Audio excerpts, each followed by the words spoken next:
പനിയായി റസൂലിന്റെ ചൂടേറ്റ ഗേഹം മലക്കുൽ മൗത്തിന്റെ വരവ് കണ്ടപ്പോൾ കിടുങ്ങി വേഗം. പതിയെ പിടിക്കൻ റസൂലെന്ന നാദം മനസ്സിൽ പറഞ്ഞ് മലരമുത്തിനെ നോക്കിയ നേരം ഉലയാത്ത ഉമറും ഉടയുന്ന കണ്ടു. ഉടലായ മകളും മുരുകുന്ന കണ്ടു.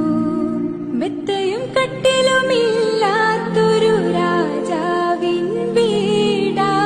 മൊത്തത്തിൽ പൊട്ടിയ തോൽപാത്രമിൽ കഴിഞ്ഞൊരു കൂടാ.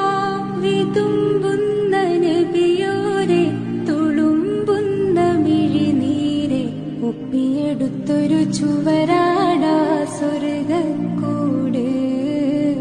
ഒപ്പിയെടുത്തൊരു ചുവരാടാ സ്വർഗക്കൂട്.